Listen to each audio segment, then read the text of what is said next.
Ha venido a presentar la traducción al inglés de este libro, que fue publicado en el año 2010, titulado El arte de Fernando Botero. Bueno, Fernando Botero es un hombre, y todo el mundo lo sabe, que ha expuesto sus obras en la Plaza de la Signoria en Florencia, en Italia, en los Campos Elíseos de París, en las principales avenidas de Madrid, en el Paseo de Recoletos de Madrid. Aquí muy cerca en el Mall, en la explanada principal de Washington, es sin duda uno de los grandes pintores y escultores de nuestro tiempo.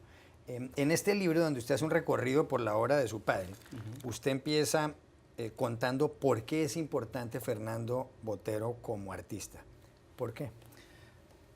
Y yo, al escribir este libro, que en realidad la idea fue de mi padre, lo que entendí es que no se había hecho un libro respondiendo a una serie de preguntas muy sencillas. La primera es por qué es importante Botero, segundo, cuáles son sus temas fundamentales, y tercero, cuáles son sus convicciones fundamentales como artista, las ideas que hacen que él pinte de una manera y no de otra. Entonces, para responder a la primera pregunta, ¿por qué Botero es importante? Yo creo que la razón principal se resume en una palabra, porque ha creado un estilo original, único y fácil de reconocer. Y eso es muy importante. Él dice que el estilo es la mayor contribución que un artista puede hacerle a la historia del arte, porque el estilo es la condensación, la totalidad de sus ideas, de su pensamiento, de sus obsesiones, de su filosofía, de todas sus ideas condensadas en una imagen que se detecta en un instante. Por eso él dice con mucha gracia que la mayor prueba de un artista es la prueba de la naranja, que la forma más sencilla que existe en el mundo, en la naturaleza, es una naranja, pero cuando ves una naranja pintada por Mantegna o Cézanne o Picasso, Van Gogh, son diferentes y reconoces al instante que fue hecha por uno u otro. ¿Por qué? Porque más que una fruta lo que ves es un estilo, y el estilo es la totalidad de su pensamiento representado en una imagen, y por eso dice que cada obra, cada cuadro, cada dibujo en realidad lo que es una declaración de principios, un manifiesto. ¿El por qué pinta gordas y gordos? Bueno, eso es una pregunta importante porque hay que diferenciar la gordura del volumen. En realidad, si hubiera gordura, tendría que haber elementos delgados en el cuadro para ver el contraste y constatar la gordura. No, lo que hay es una exaltación al volumen, la poesía, la forma, la exuberancia del volumen, que es algo que él aprecia y admira desde el gran arte del Renacimiento, y es algo que se percibe en toda su obra, y es el aspecto fundamental de su estilo. Más que gordura, es la exaltación del volumen, porque él considera que el volumen permite exaltar la vida, en primer lugar, y comunica sensualidad. Ese deleite, ese deseo desde el tacto que produce el volumen es algo que se perdió con la pintura abstracta en el comienzo del siglo XX, y es algo que él ha tratado de recuperar porque fue el aspecto fundamental de la pintura a lo largo de toda la historia de la pintura occidental, ¿no? ¿Cuáles son los temas predominantes en la obra de Fernando Botero? Bueno, en el arte de Botero, que es lo que he tratado de explicar en este libro, hay 6 temas fundamentales. El primero es América Latina. Botero tuvo una idea brillante en ese momento, que fue meter las manos en las raíces de su tierra, que eso era realmente revolucionario en ese momento. Para él, vivir en México fue fundamental, porque los grandes muralistas mexicanos como Diego Rivera y el arte de Rufino Tamayo, Frida Kahlo, Siqueiro Orozco, le confirmó la validez de su propia tierra como materia prima válida. Entonces, América Latina en primer lugar, y dentro de América Latina hay 2 aspectos fundamentales, que es la religión y la política, temas que le permiten establecer un puente con el gran arte del pasado. Hay otro tema muy importante, que es la tauromaquia, los toros, que es un tema que ha gozado mucho pintando. Otro es el circo, un tema fundamental. Ambos son fiestas de color y de forma. Un tema muy importante en la obra de Botero también es la violencia. Hizo durante los años 90 una serie completa dedicada a la violencia de Colombia, y en el año 2004 una serie dedicada a la violencia de Abu Ghraib, las torturas de guardias norteamericanos a prisioneros iraquíes, que le produjo una gran rabia. Y después hay otros par de temas fundamentales, que son el retrato, inclusive el autorretrato se ha pintado muchas veces, y ha pintado figuras históricas muy conocidas como Franco, que pintó en el año 86, y también otro tema fundamental es Europa, una Europa a la Botero, donde se ven los grandes temas de la gran pintura europea, pero pintada en el estilo Botero, en su propio lenguaje. ¿El cómo pinta? Mira, es una locomotora de trabajo. Él trabaja todos los días entre 8 y 10 horas diarias de pie, Él creo que sigue un poquito lo que dice Picasso, que cuando un artista entra al estudio tiene que darle el cuerpo afuera del otro lado de la puerta. Eso pasa en el caso de Botero, uno lo ve, digamos, él va a un cóctel, a una fiesta, después de estar 2 horas parado está exhausto, pero en su estudio entra y puede durar 5 horas de pie sin mostrar ninguna señal de fatiga, realmente increíble, y tiene una vocación desaforada, es una cosa, una disciplina increíble, y es realmente admirable en ese sentido. Bueno, decía Picasso, lo mejor es que cuando te llegue la inspiración te pille trabajando. Te pille trabajando, ese es el caso de Botero. ¿Dónde pinta? Bueno, él tiene diferentes lugares, su base hoy día es Monte Carlo, pero también trabaja en Colombia, trabaja en Nueva York, trabaja en Grecia, hace las esculturas en Italia, pero lo interesante es que para él cambian las paredes, pero no la vocación, o sea, él llega a un sitio y al día siguiente está trabajando y trabaja todo el día, es una cosa, en mi vida lo he visto tomarse unas vacaciones, en el sentido de hacer un alto en el trabajo y no hacer nada. Eso para él es inconcebible porque para él no hay un deleite mayor, estar su pasión, no hay un deleite mayor que estar trabajando y pintando. ¿Cuáles son los artistas a los que más admira Fernando Botero? Bueno, para él definitivamente, él ha sido una persona que me parece excepcional en la historia del arte contemporáneo porque es un fanático de la historia de la pintura. Entonces es un experto, tiene un conocimiento realmente enciclopédico de la pintura francesa, de la pintura holandesa, flamenca, alemana.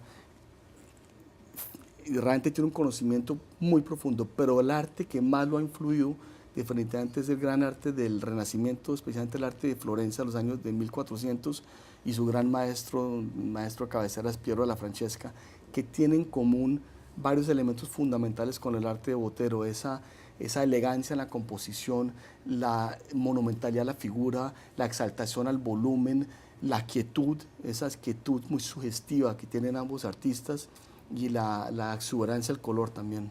¿Qué reto tiene hoy Fernando Botero? ¿Qué le falta por hacer? Y eso que es un hombre que tiene 81 años, que está lleno de vida, pero que ha recibido ya todos los honores. ¿Qué le falta? Él le falta mucho, curiosamente le falta mucho porque él argumenta que una persona como él no pinta para producir más cuadros, él pinta para solucionar los problemas de la pintura. Entonces le falta mucho porque él siempre está descubriendo una nueva técnica, un nuevo secreto, algo que le permite explayarse, descubrir nuevos mundos, incorporarlos a su temática.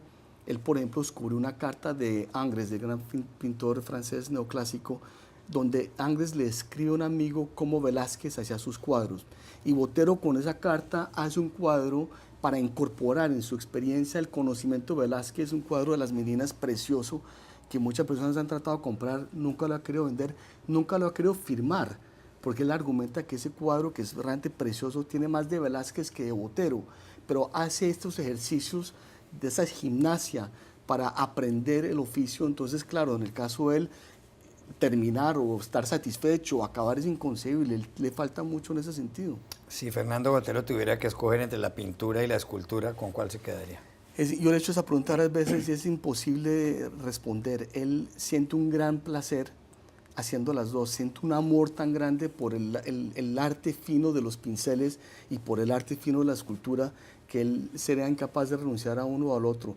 Uno lo ve cuando está trabajando, es un tal el deleite, está en su propio mundo, cuando está dándole la curvatura a una figura, a una escultura, es un deleite prácticamente de una gran sensualidad. Y ese amor que él siente al crear la obra se transmite y lo percibe gran parte del espectador.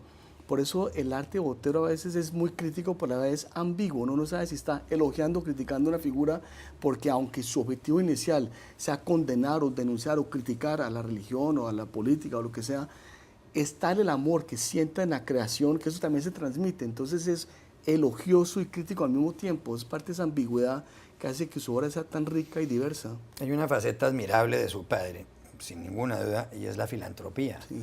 Él ha donado más de 700 obras de arte, Sí. Donó no solamente una colección de cuadros hechos pintados por él mismo, Sí. Sino también de cuadros de otros pintores, y ahí hay cuadros de Picasso, de Barceló, de Corot, una gran cantidad de pintores. Sí. Creo que no hay nada equiparable en la historia de la pintura, por lo menos en los últimos 400 o 500 años. Yo no conozco que un artista haya hecho un acto de desprendimiento de ese tamaño, porque la gente a veces piensa que él dio una fracción de lo que tenía y que dejó colgado en su casa una parte. No, él en realidad descolgó de sus casas la totalidad de lo que tenía, duró coleccionando durante 25 años, un coleccionista muy serio, y regaló la totalidad a Colombia en un gesto realmente admirable y extraordinario. Y no solo eso, cuando terminó de ya concebir la idea de hacer la donación, entendió que muchos artistas él no los ha comprado por gusto personal, no le interesaban, pero para que fuera realmente representativo del siglo XX, el arte que iba a donar, tenía que incorporarlos. Entonces empezó a comprar para regalar, terminó comprando después de la decisión como la tercera parte de lo que finalmente donó. Entonces dividió la donación en dos, una parte para Bogotá con 100 obras de su autoría, otra parte para Medellín con otras 100 de su propia autoría, más 21 esculturas monumentales en la Plaza Botero, pero esto es una fracción de lo que él ha donado. O sea, tiene el ancianato privado más grande de Colombia, ha donado, como bien dice, 700 obras a lo largo de su vida. Yo no he visto algo comparable en tiempos recientes, realmente. Si usted pudiera solamente conservar un cuadro de su padre, ¿con cuál se quedaría? Bueno, por razones emocionales y familiares y personales me quedaría con Pedrito a caballo. Es un cuadro, hubo un accidente automovilístico en que mi hermano menor, que tenía 4 años de edad, falleció. Se llamaba Pedrito, un niño realmente excepcional. A los 4 años historia es un libro de arte, y le decía Picasso, Chagall, Toulouse-Lautrec, era una cosa excepcional. El niño murió y él hizo una serie de obras extraordinarias, de una poesía, de unos colores que no son ni festivos ni fúnebres, sino más bien solemnes, una gran poesía, una gran belleza. Y uno de los cuadros más bellos, el primero que hizo cuando él salió al hospital, porque salió muy accidentado, muy golpeado en ese accidente, casi pierde la mano, les tocó amputar un dedo y medio de mi padre. El hecho es que el primer cuadro que hizo fue Pedrito a caballo, que está en Medellín.